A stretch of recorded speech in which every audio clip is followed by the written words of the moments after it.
and we have to really escalate the noise we make so that we'll be heard.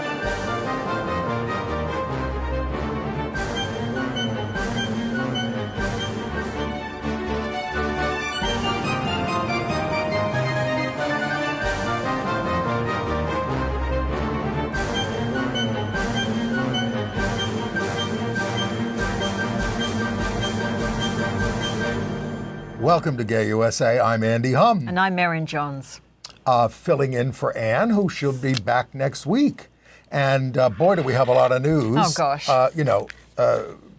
Trump is trying to run away from the frightening Project 2025 plan for his next administration, if he gets one, and hide his intentions in the GOP platform.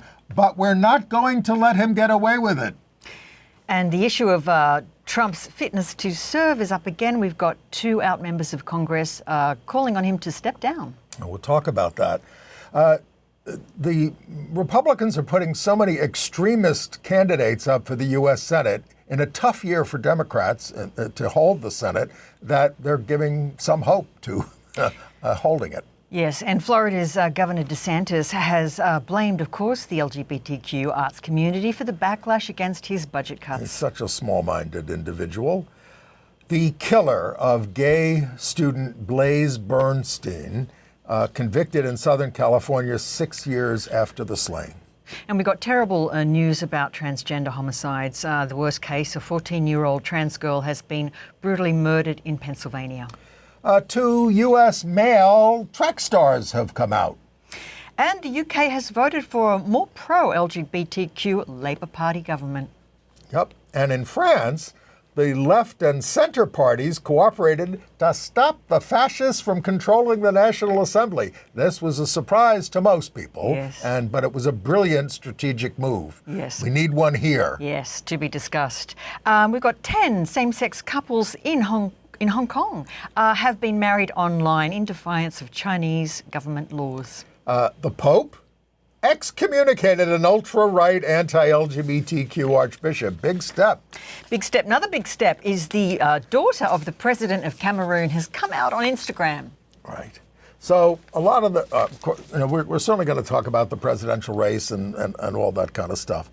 But, this is the week that Donald Trump tried to act as if, I don't know anything about this Project 2025. It was written by his aides, his people, and the Heritage Foundation and all the people. It is a strict blueprint of fascism in America that has been written. It's out there for everybody to read. It's online. You can read it. And Trump is going to implement all of it when he gets to be, if he gets to be president again. Now, is this the same thing as Agenda 47? No, Agenda 47 is actually what the Trump campaign has been putting up about the things that they're running on. Right. Agenda 47. Things like passing a bill that the United States only recognizes two genders, terminates gender-affirming care at any age, lets doctors who help gender transitions be sued, ends birthright citizenship, death penalty for drug dealers, cuts federal funding to schools that teach critical race theory or gender ideology, et cetera, et cetera, et cetera. Walking away from NATO is another one that he will basically... It goes on and on. Yeah. So that's what they're putting out there. Now, the people who are putting together the GOP, the formal GOP platform, they're having their convention soon, right? Oh, first of all, they wouldn't let reporters in the room while they were having the platform committee meeting that used to be televised on C-SPAN. They're so afraid of showing things. So there's that. And then the platform, of course, took the traditional position against same-sex marriage and getting rid of abortion entirely. So the New York Times runs a headline that says, oh, he's softening his position. No. He's not softening anything. No. His judges, Clarence Thomas, all those people want to get rid of same-sex marriage. They want to get rid of all It's just sounding, there's very much an ominous tone is creeping into the campaign now. Trump said something about he hopes Biden doesn't step down because he said we planned on him. Oh, yeah.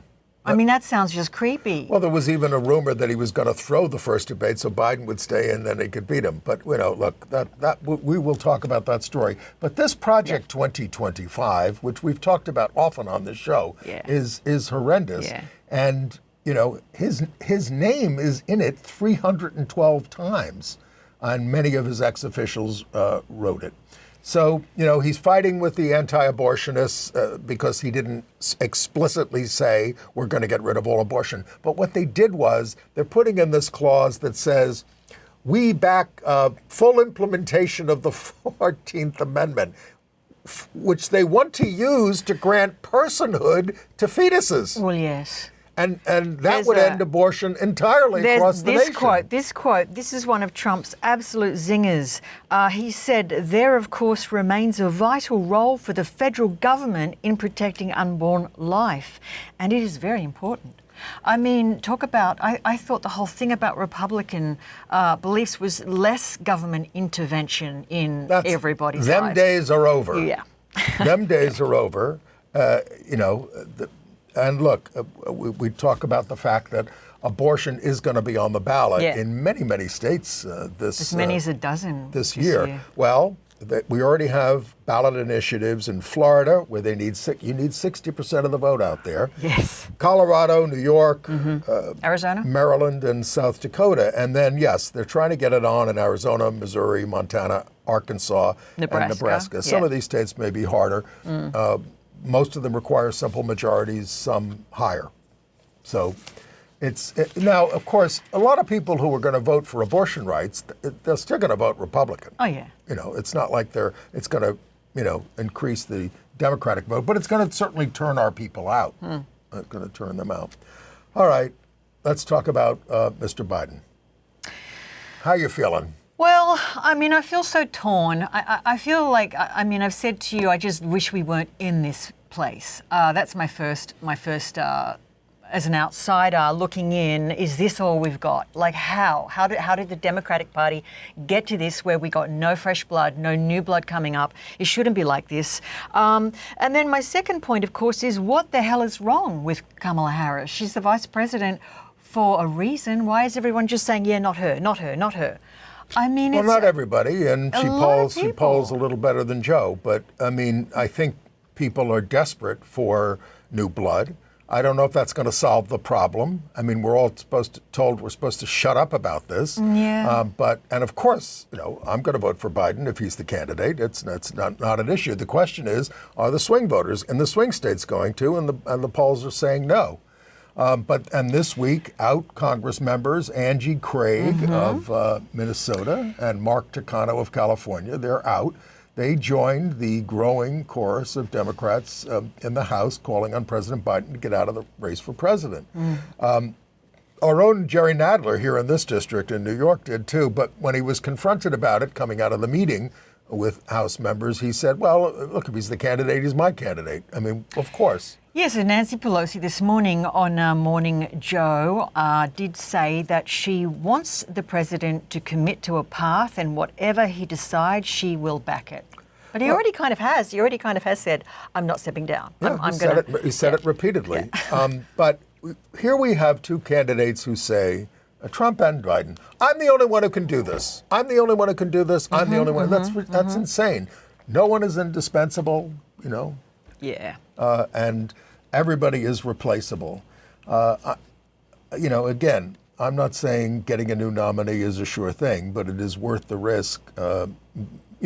Biden's win in 2020 was very narrow, and you can't afford to lose any votes. So that's the problem that we're up against. All right. And by the way, last week we reported that the White House had pulled back on saying we don't approve of transgender surgeries for minors, right? And they got a lot of pushback. They did. So Kelly Robinson at the HRC basically said, we want a statement that clarifies your position. Has it changed at all? And apparently it hasn't. I mean, it doesn't clarify it for me. They say they've clarified it.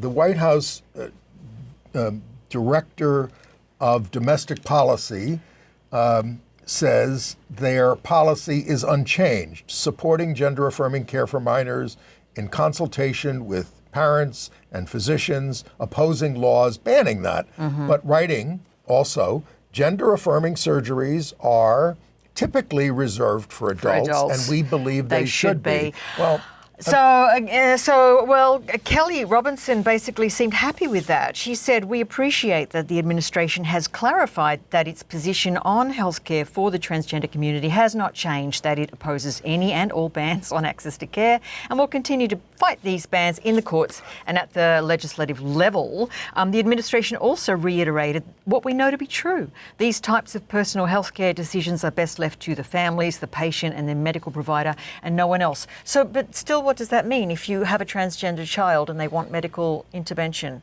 Well, I mean, I don't Where think, are we? I mean, the Biden administration certainly supports, hormones and other kinds of treatments and counseling and all these other kinds of care for trans youth. They're hesitant about surgeries, and again, the surgery thing, it's almost like it happens this is such a minuscule number of any kind of surgeries related to minors that it's almost not an issue. But the right wing likes to seize on that, and so that's why they came out with that position. Yes. Yeah. All right. Let's talk about the United States Senate. This is a very tough year to hold on to the Senate. It was a very tough map for Democrats this year. But Republicans may once again be doing themselves in with extremist candidates. In Nevada, they put up Sam Brown up against Jackie Rosen. Brown is the president and chairman of the Nevada Faith and Freedom Coalition that opposed marriage equality and the Respect for Marriage Act passed by Congress that gives some protection for same-sex and interracial marriages from the Supreme Court because, Clarence Thomas wants to get rid of these things. Including it. Brown praised Don't Say Gay legislation is closely aligned with the anti-LGBTQ churches, and Rosen has been endorsed by HRC. And early polls show some of our most vulnerable Democrats doing okay. Tammy Baldwin, Wisconsin, Bob Casey, Pennsylvania, even Sherrod Brown in Ohio is doing okay. Ohio's become a pretty red state, but he's doing okay because he's a great guy. John Tester in Montana's in trouble. I mean, he's a wonderful candidate, but, they don't look like they're going for him. What chance does Brown have, do you think? Because Sorry? What chance does Brown have in Nevada, do you think? Because Jackie Rosen's pretty popular. She's leading slightly in the polls right now. Okay. And in Texas, Colin Allred is keeping it close with Ted Cruz. Now, I will be shocked if we hold on to the Senate. And, we need to hold on to the Senate because even if Biden were to get elected, or whoever the Democrats put up gets elected, if the Republicans control the Senate, that president is not going to be able to confirm any judges. Right. I mean, no less Supreme Court justices. Right. And who's this Josh Hawley character? Well, he's that awful senator from Missouri. Christian nationalism. Yep. Yes. He said that this was, now what was this event he was speaking at? The National Conservatism Conference. I never heard of it, but all right. Neither have I. He called America a Christian nation. It's terrible. If only. If they actually followed some Christian principles. Right. How dare he assume that on behalf of how many people in this country? He openly advocated Christian nationalism and said that our side, we want the religion of the pride flag. That's what our religion is. Do you even see a pride flag on our set? And he wants the religion of the Bible. Well, you should read that book sometime. There's a lot of funny stuff in it. Yes. And then some good news from Missouri. The judge ruled that Missouri's consumer protection law does not authorize the reactionary attorney general sweeping demands for unredacted records of those seeking gender-affirming care. It's a St. Louis Circuit Court judge, Joseph White. He said that the medical records that Andrew Bailey, awful guy, sought were protected under HIPAA, which is the medical, and that he wants unredacted records, and he's appealing that decision in his zeal to undermine care for trans youth. They hate them. They really hate them. They do. They're using them though as a football. Take us to Florida. Oh, it's just.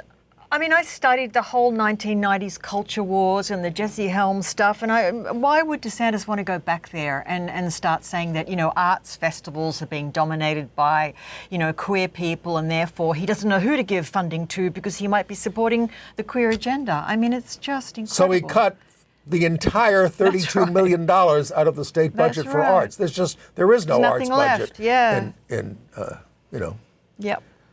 What did somebody say? Cut the arts budget, and what you're left for culture is, let's make a deal on TV, basically. I just wish that the right would understand that culture wars don't work. That's my opinion. I don't know. They're working in the states, and in the red states, they're doing them, and they're succeeding, and we're becoming a very divided country. The thing is, he got a lot of pushback on this cut from both Republicans and Democrats. They're saying, WTF, what are you doing?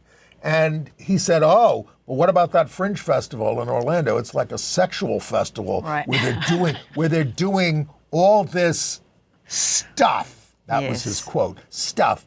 So as usually scapegoating LGBTQ Floridians to veto all the funding. Outstate Senator Carlos Guillermo Smith said, this doesn't happen in free states. Don't forget, Santis says this is the free state of Florida. Well, yeah. And so... What about freedom of expression? He also, this is another thing DeSantis did this week, he also ordered all references to climate change be removed from Florida textbooks, reversing 16 years of policy in the state's science studies. You can remove the vital information, Ron, but you can't stop the ocean from putting you underwater down there on the coastlines, which you have a lot of. You fool. I mean, look at the insurance rates in Florida. You think that they're living it down there. Well, all right. What's happening in Michigan? Well, the legislature there banned the LGBTQ panic defense. That's when you've harmed or killed somebody, and you said, well, I did it because they put their hand on my knee. They were gay, or you went out with a hooker. Oh, it turned out to be trans, so I killed them. So this is House Bill 4718, and did Governor Gretchen, did she sign this already? It's on her desk. Okay. I can't imagine she wouldn't sign it. To say it explicitly, under the bill, the discovery, knowledge, or disclosure of a victim's real or perceived sex, gender identity, gender expression, or sexual orientation will no longer be admissible in state court. In a defendant's efforts to claim and prove reasonable provocation or reduced mental capacity. Now, it's true. People are so homophobic or transphobic that they do sometimes go off the deep end when they figure out, oh my God. But I mean, it could be true walking along the street. I've seen it. A straight guy be walking with his girlfriend and he sees two men holding hands and he goes, and he just gets disgusted and he wants to harm them. This is a sickness, but they're saying if you hit them for it, you don't have a defense. Yeah. I tell you what, if every woman who had been traumatized by something non-consensual, actual or real, acted on the impulse to kill, half of the male population would be dead. Absolutely. Absolutely. I mean, look at Aileen Wuornos. I mean, she's a good example of somebody who kills because they feel invaded or have been invaded. Absolutely. They don't think that's true. Incredible. All right. In Wyoming, Michigan, you got that? That's a town in Michigan. A Republican candidate for the Kent County Commission, he was charged with gross indecency between males for committing sex at the Buck Creek Nature Preserve. So here it is. Yeah. So he's cruising, right? So what? And there's cops there, and who follow him into the woods. Now he was going to be doing something out of view, wasn't going to be hurting anybody, but the cops are like, they want to get these guys. This happens to be a Republican. And it's just disgraceful to put plainclothes cops on these things. He was a uniformed officer. Oh, was he? He was a uniformed officer sitting in the car park, and he saw two men go into the woods, and he followed them. Well, again, for what? I can remember a judge, I think it was in the Northwest of the United States, he sort of queried, well, these guys were way off the beaten track, and nobody's up there. What's the problem? I mean, so what if? So you're feeling this is a kind of entrapment. It's a sting that you. It's not entrapment. It's just like if you have sex in the outdoors, if you do it in front of people, of course that's an offense. Other people, other people. But if you seclude yourself somewhere deep in the woods, I don't see. So this law's gross indecency. Yeah, and So- they face a maximum sentence of 5 years or a $2,500 fine, and I think it's a victimless crime. Again, unless you're doing something in front of people, in front of children, in front Right. of anybody. I mean, you shouldn't impose yourself that way Now, on anybody. He's a Republican candidate. Would you change your view if it turned out that this guy was in the closet and had a conservative? I'm defending him and saying he conservative shouldn't be platform. prosecuted. I'm Yeah. talking about it because obviously Republicans and Democrats have libidos and do things like this. But Well, it's a pretty conservative part of the country, isn't it? yeah, I mean, all right, we could go on and debate public sex, but I mean, again, my principle is don't do it. Don't scare the horses. Sure. All right. Okay. Let's talk about some of the violence that happened this week. In Sharon, Pennsylvania, the 14th. Oh yeah, shout out to Sue Kerr from Pittsburgh Lesbian, whose blog is consistently tracking these horrible deaths. This one was a real shocker because I think it's Sue notes in her blog that these trans murders are getting younger and younger. Paulie Likens, 14 years of age, brutally murdered in Western Pennsylvania, and they found her dismembered remains in a kind of parkland Golden area. Run wildlife area at the lake. Yeah. It's really, really horrible. But I think they do have a suspect in custody, 29-year-old Deshaun Watkins. They think they might have met online via a dating app.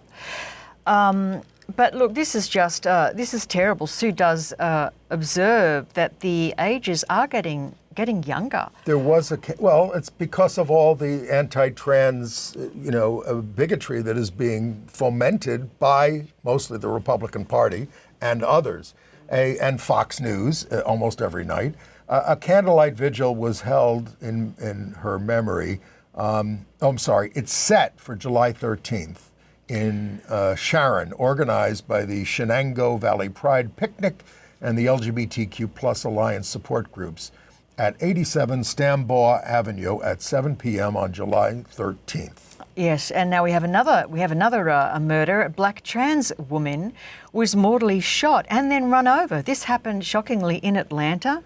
Shannon Boswell was 30, also went by the name Nellie, and there she is wearing a fabulous, you can't see it, but it's a Golden Girls t-shirt. There's B. Arthur peeking out. This is a bit of a mystery. Shannon had a boyfriend who is helping police try to work out what happened. Initially, they thought it was just a hit and run, but and then they found out. They didn't look at the fact that she was shot. Yes, and turns out she was mortally wounded. So I don't know what is happening down in Atlanta. Well, they had a candlelight memorial for her in Wild Horse Creek Park on July the 6th,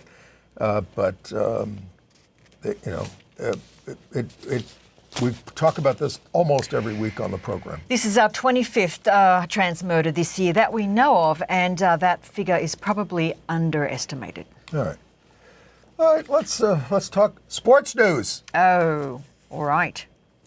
2 track stars coming out. Well, the first one we'll talk about is going to the Olympics. Yes. He's out gay. Nico Young, 21 years old. There he is in his race. He qualified after placing third in the men's 10,000-meter trials in Eugene, Oregon.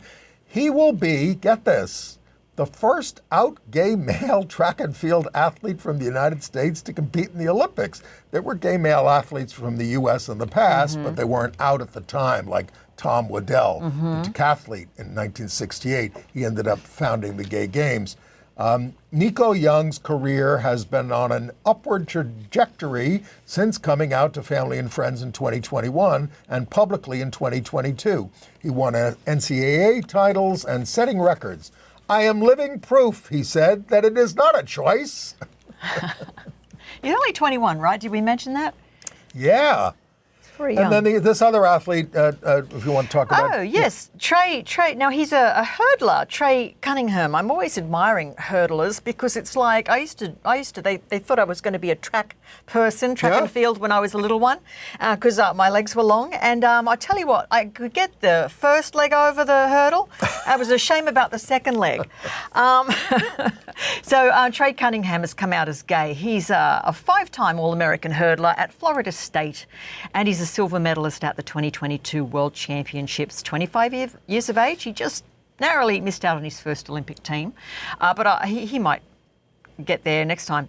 He said that his track coach at Florida State gave him some indispensable advice. He said, if you're not comfortable with who you are, you won't be able to fly. Pretty good advice. So that sort of pushed him to come out. He came out to family and friends in 2020, and they said, Trey, no surprise, you always liked the pink Power Ranger. He said, I've grown up in a time when people just don't care about being gay anymore. I'm glad he thinks that. I'm just Trey, and apparently it's a special thing that I like to kiss guys. He said. It's very cute, isn't it? It was very cute. It's a very cute interview. So anyway, he did come out to family and friends starting in 2019, and now he's open to the whole world, and he's just 25, and he's from Alabama originally, pretty neat. And they made him Alabama Amateur Athlete of the Year in 2022, and he said when he came out to his parents, he said, I'm going to give them, because it's a very conservative area, he said, I'm going to give them a grace period of 5 years. and that is something when you come out to your folks, because when you come out to your folks, you know, sometimes there's an initial upset. Yeah. I mean, they're just finding out about it, and you've been living with it, for a long time.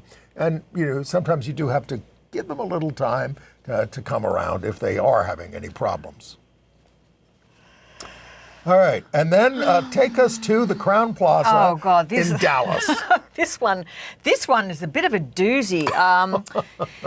So I didn't know about Daddy Land, but it's a convention, or it's an annual circuit party where and if you know what daddies wear, they wear a lot of leather and chaps and jock straps and things. But anyway, talk about a culture clash. It so happened that for the second year in a row, the Crown Plaza downtown Dallas was hosting this circuit party, but at the same time they were also hosting the Alpha Kappa sorority biennial convention. What is Alpha Kappa? I'm not a sorority girl. I don't even understand any of these cultural But we constructs. know that the Vice President of the United States is a member. Kamala Harris. This is her sorority. It's incredible to me because, conventional wisdom would say that straight girls love, gay guys parading around with their butts hanging out, but apparently not in downtown Dallas. So here's what happened.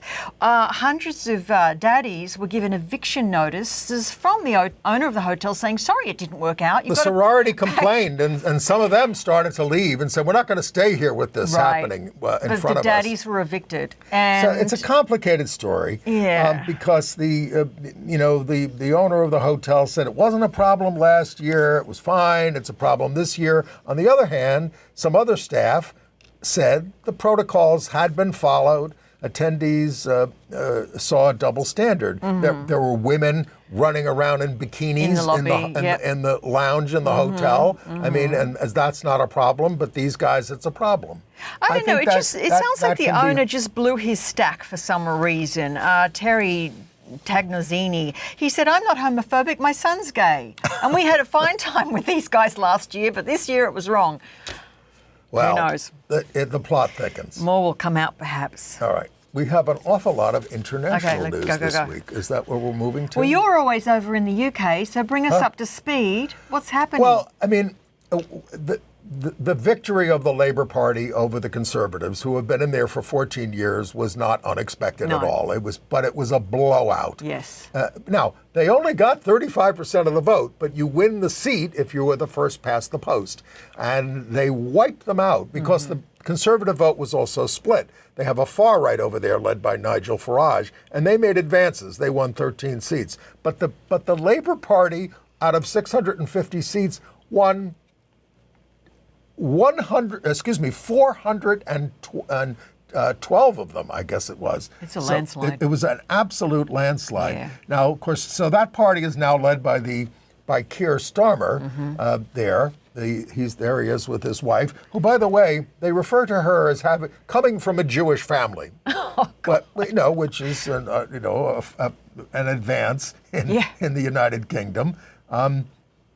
Starmer immediately picked Rachel Reeves to be the Chancellor of the Exchequer, which is the number 2 position. She'll be in charge of the economy. That's the first woman ever in the history to hold that post. Absolutely. So that's progress. Yep. His deputy prime minister is Angela Rayner, a strong supporter of LGBTQ rights, who shut down attacks on trans people during the campaign.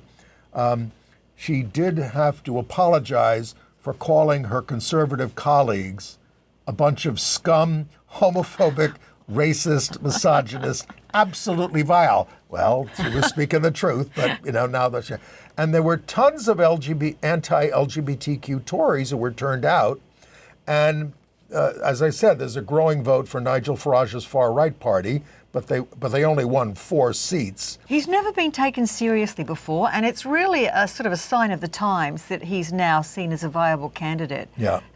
We'll see what happens there. Well, 2/3 of his voters oppose trans people being allowed to legally change genders.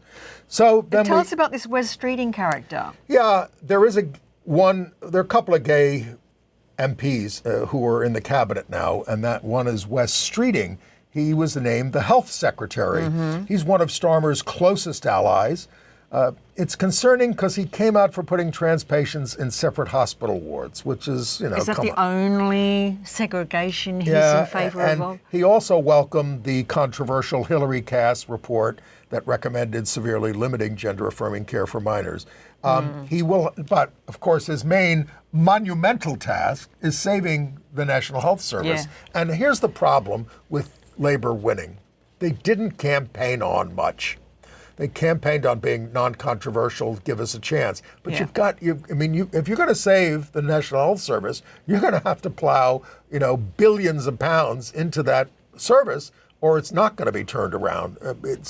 I'm concerned. And if you don't fix things, they'll just throw you out at the next election. Yeah. We'll see how they go. They did win on really not being Sunak, and exactly. And that's And the new foreign secretary, David Lammy, born of Guyanese immigrants, voted in favor of same-sex marriage. During the debate, he compared civil partnerships to separate but equal in the United States. Yeah. He once called Donald Trump a neo-Nazi sympathizing sociopath. Right on. And he notes that he is the first foreign secretary descended from the slave trade. And now, there are now 57 out LGBTQ members of parliament out of 650. That's down from 67. And it's 8.6% of the parliament. There are 46 in Labour, 5 Liberal Democrats, 4 Conservatives, 1 Scottish National Party. They took a big hit in the election, and 1 from the Green Party. So, our friends over there in London, in the United Kingdom, they're trying to hold Labour to its promises. Yes. Especially end conversion therapy, which the Conservatives promised to do, but they never did. Yeah, well, Starmer's got his work cut out for him. Now, what about in France? Because this, to me, has been a totally fascinating situation.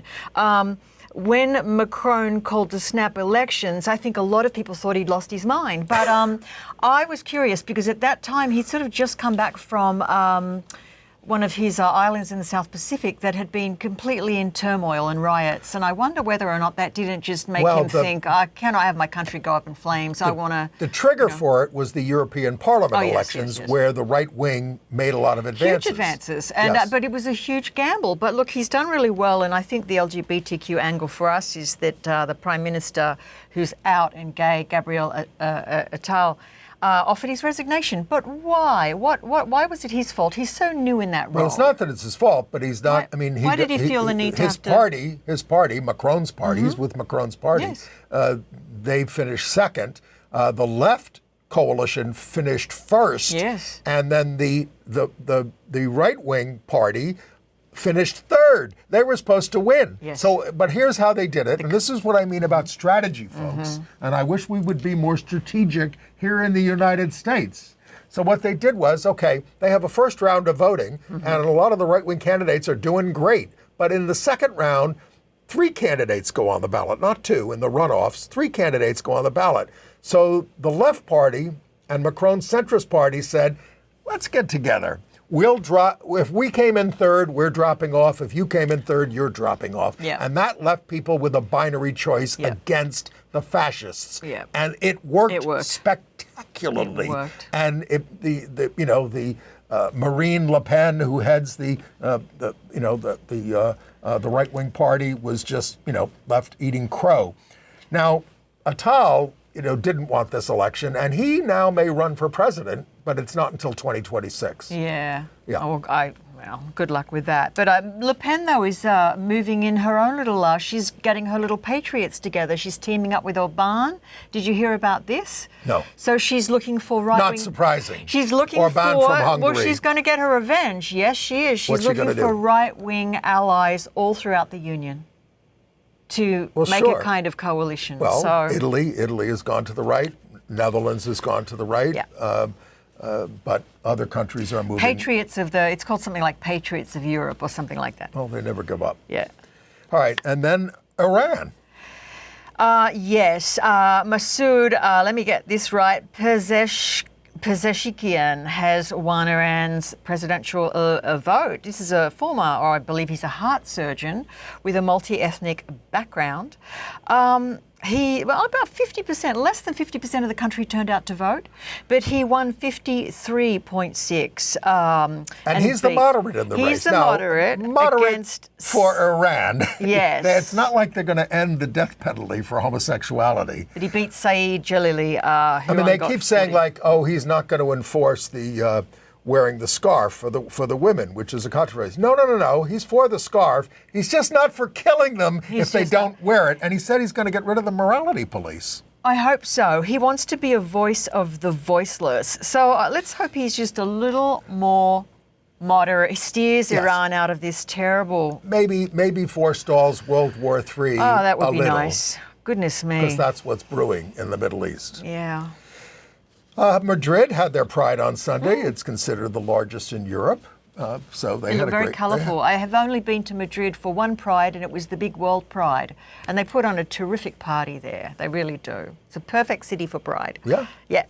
And then we told you in Norway, in Oslo, that terrible attack on a gay bar just before Pride 2 years ago. So this week, Zayar Matapor, an Iranian-born Norwegian citizen. He killed 2 men and injured dozens of others with gunshot wounds. He was sentenced. The sentences are a little light there. It's like just 20 years in prison. 30? I thought it was 30. 30 years? Maybe 30? I think it's a minimum. At least it's a minimum of 20. But it is, it's Scandinavia. They're humane. Guilty of murder and terrorism. Yes. The 45-year-old has a history of mental illness. He can be held indefinitely if he is still a threat to public safety. He was also ordered to pay $10 million in compensation to the survivors and relatives of those he killed. Terrible. Well, I don't know where he's going to get $10 million I don't know. while he's sitting in prison, but that is the penalty there. Okay. What's happening with the Pope? You are always up on the Pope, and you always understand what one of these people have been excommunicated. But why? I mean, the Pope Francis excommunicated Italian Archbishop Carlo Vigano. We've talked about him quite a bit. He was the papal nuncio ambassador to the United States. That's right. There's pictures of him with Obama, and he was in large part responsible for why in the United States you have so many reactionary bishops here in this country. Yeah. The Pope's very aware of that. Yeah. But I mean, this guy was over the top. Yeah. He accused the Pope of covering up abusive seminarians by Cardinal McCarrick. Yes. Of He Washington, wanted D.C. He wanted Francis to resign over that. He, by the way, that was a charge that Francis was cleared of. And he was, so the formal charge against him was heresy and schism for, and this is a quote, promoting an inclusive, he accused Francis of promoting an inclusive, immigrationist, eco-sustainable, and gay-friendly church. What's wrong with that? He's also the guy who blindsided the Pope. We have a picture of this, of setting up the meeting between the Pope and Kentucky anti-gay clerk Kim Davis, who refused marriage licenses to gay couples and was sued and prosecuted for this. Do you think Francis knows who she is? No, he was set up. I mean, He doesn't know who she is, does he? No, he didn't know who she Google, was. who am I meeting with? He was probably told, she's in town, she's getting this important award, you know. And it's just so bizarre. He's been excommunicated for schism. All right, we need more of that. So, okay, let's go to Hong Kong. Hong Kong. Well, I heard this was lovely news. As you know, same-sex marriage is not legal in China, and of course not in Hong Kong because it's part of China now. So 10 couples said, "But we want to, be married. We want to feel what it's like." So they organised a kind of a mass wedding, 10 couples, and they engaged a. Look at how happy they are. They look adorable, but they engaged a celebrant from Utah.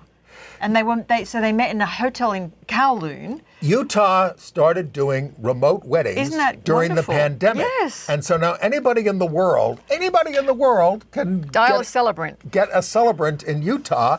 I don't know how much you have to pay for it, but there you go, and you can get married. So they're taking advantage of that. Utah! It's lovely. Look, it's a symbolic gesture. I hope they do get same-sex marriage one day, but I don't know. It's pretty... Well, they exchange rings in front of family and friends. It's, it's all part of, the push for legal recognition in China. In Asia, we have marriage equality in Taiwan, Nepal, and soon to be Thailand if the monarch... It will happen.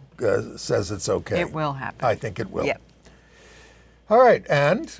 Well, Cameroon. Yeah, talk about this. Talk about our lesbian sister in Cameroon. This is very brave. Well, there's a clash of cultures, clash of privilege. Here we have the daughter of the President of Cameroon. Now, he's been in power since 1982. He's in his 90s, right? And she's been living abroad, splitting her time between the United States and Switzerland. So we're talking about a family with obviously some money and some prestige. So she's dating some incredibly gorgeous Brazilian supermodel. So she decides to come out on Instagram saying, basically, I want the whole world, I love you so much, I want the whole world to know about us. I'm crazy about you, she said. I'm crazy about you.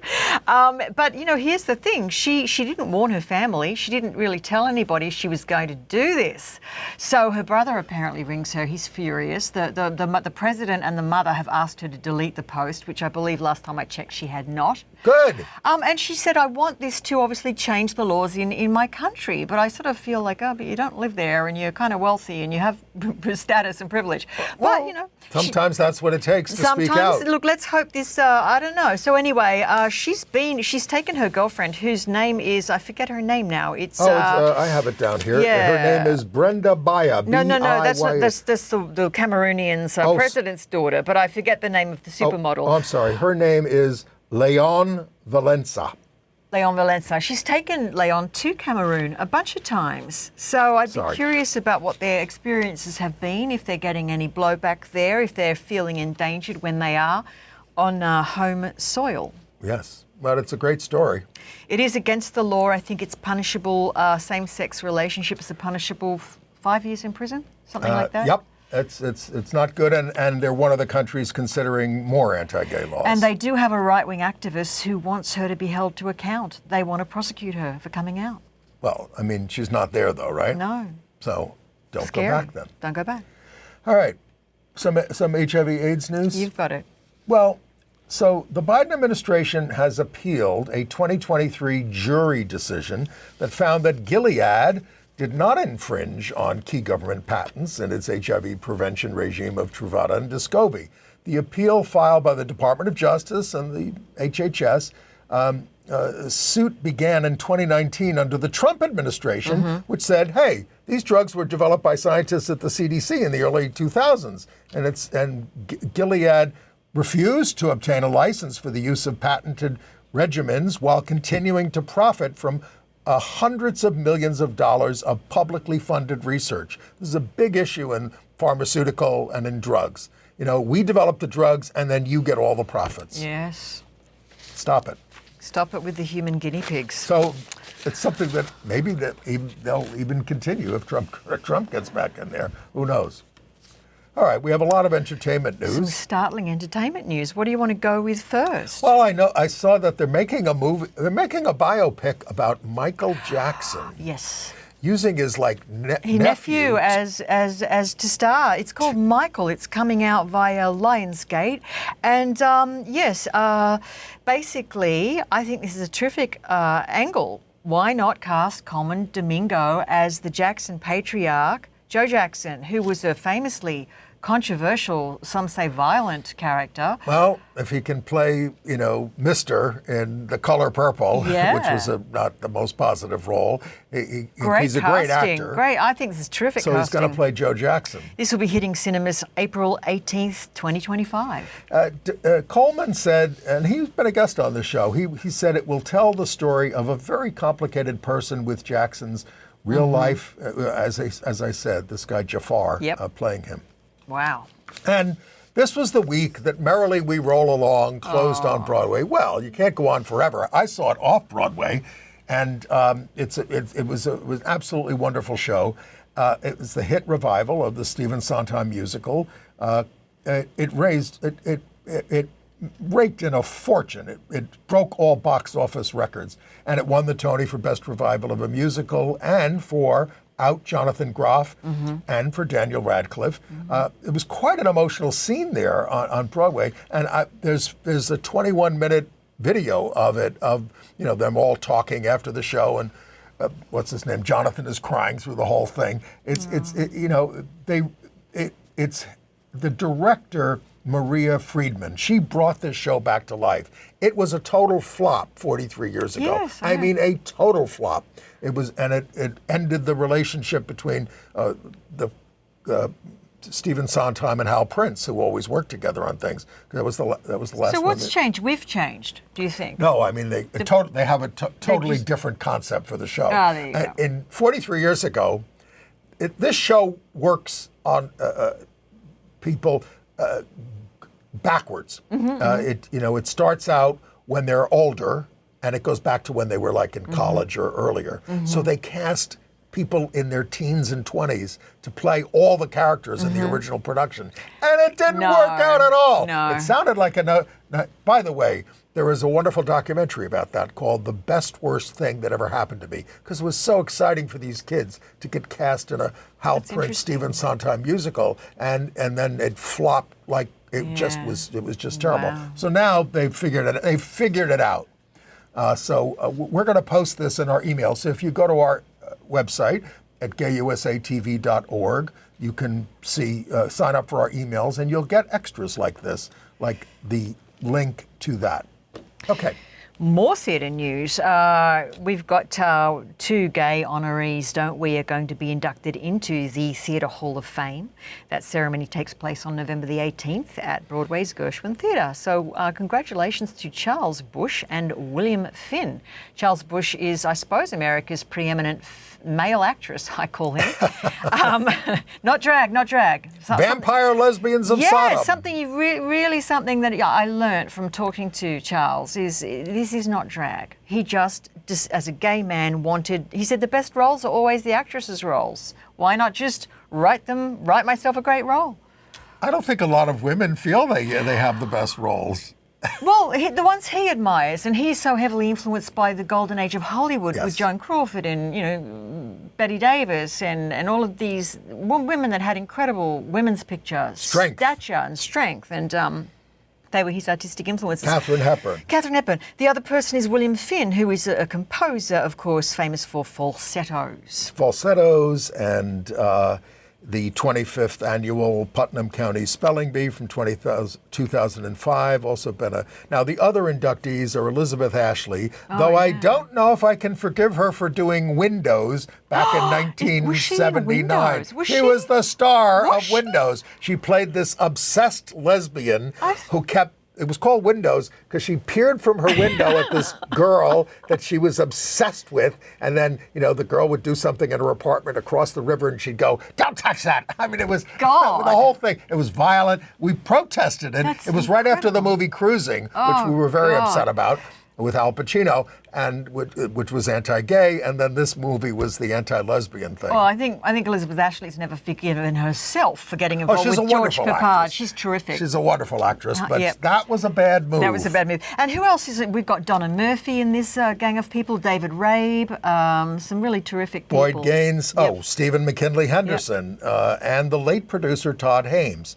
The ceremony is, as you said, November 18th. It's the 53rd edition. And Charles, I haven't spoken to William, but Charles is absolutely thrilled about this. Yes. This thing. Yes. All right.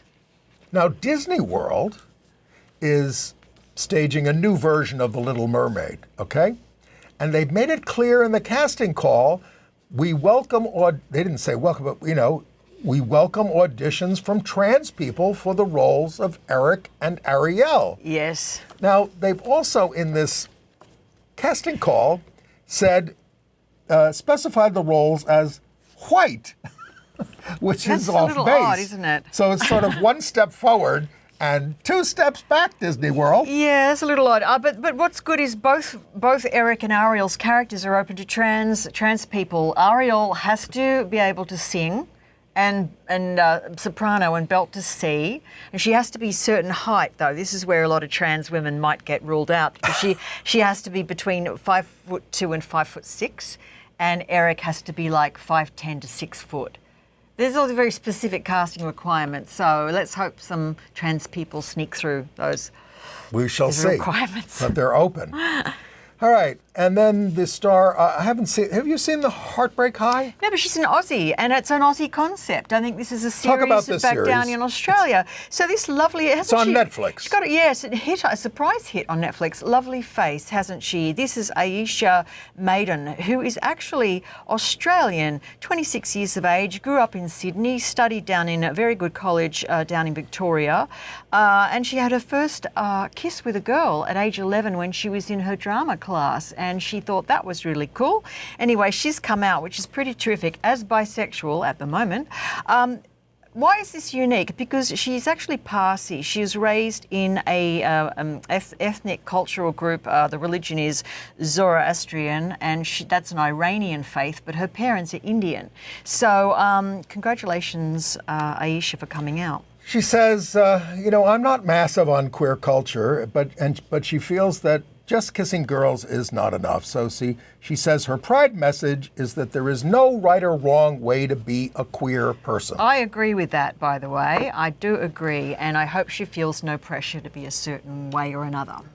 And progress in Japan. If you call it progress, a bunch of gorgeous gay guys in a reality TV show all being forced to live together in a beach house and run a coffee truck, what could go wrong? It's a new thing for Japan. And this is also on Netflix. It's on Netflix in 190 countries. It's called The Boyfriend, right? Yeah. The Boyfriend. 9 men at a luxury beach resort outside Tokyo.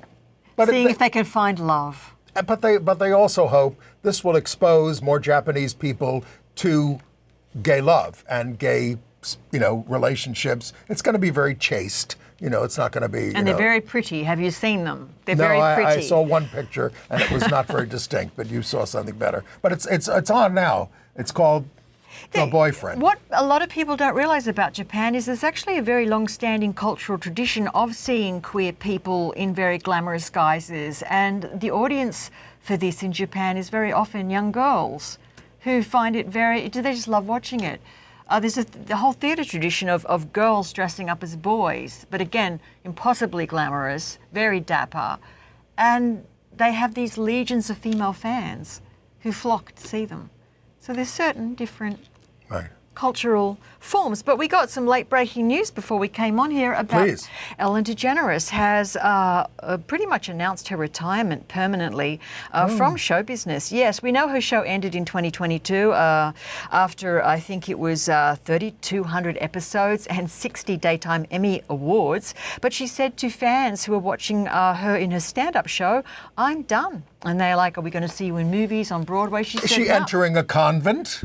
She's still with retiring, Portia? Yeah, still Portia with Portia, still cooking their vegan meals and living in mansions. But look, she said, "I got kicked out of show business for being mean. I am many things, but I am not mean."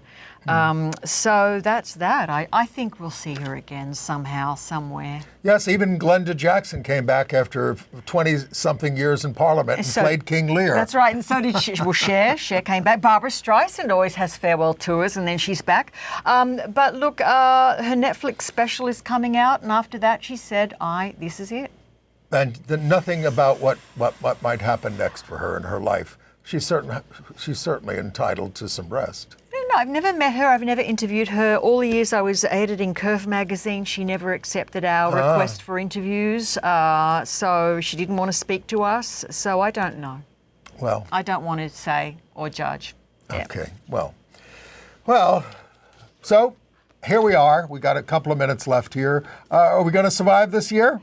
I mean, I'm a little nervous. I find it very, very distressing, especially for our community who has spent so many years fighting for things that could just disappear if we don't keep turning up and being vigilant. What is disturbing, of course, obviously, people would say, well, you have your issues, we have our issues, but we wish for more of you. Your issue would be justice for all and respecting, whether you're from our families or from our friends group, that you would respect, our rights to exist and to be protected, our civil rights. Evan Wolfson was down, the guy who got marriage equality over the top in the courts. One of the people spoke before the platform committee, and what we're asking for is just basic equality, basic protection of our rights, et cetera. I mean, the Congress did protect our marriage rights, but even that can taken away in some of the states if the Supreme Court says that was a wrong decision to do that. Well, that would affect me. I mean, I could be deported, technically. I mean, they're looking at reviewing my green card. Was sort of connected to my marriage. Now, I don't know where I stand legally. If our marriage has become invalidated, what happens to my immigration status? I have no idea. You live in New York. I do. Your marriage will not become invalidated. Now, let's be clear about this. The Respect for Marriage Act that the Congress passed says that the federal government will still respect those marriages.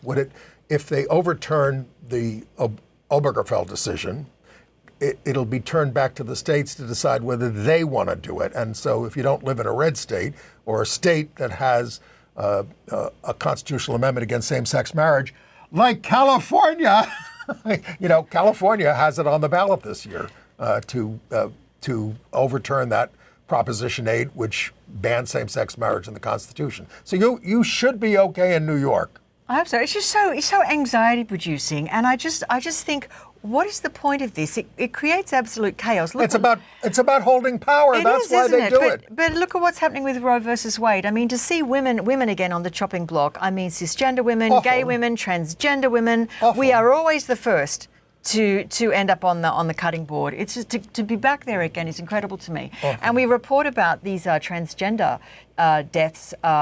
Forget about rights for transgender women. I mean, that if Trump is in, that's all just going to go by the wayside. Well, I hate to end on that note, but we are just almost out of time. We have to keep watching, and we have to keep we'll be fighting. back next week. Yes. And thanks for watching. Thank you.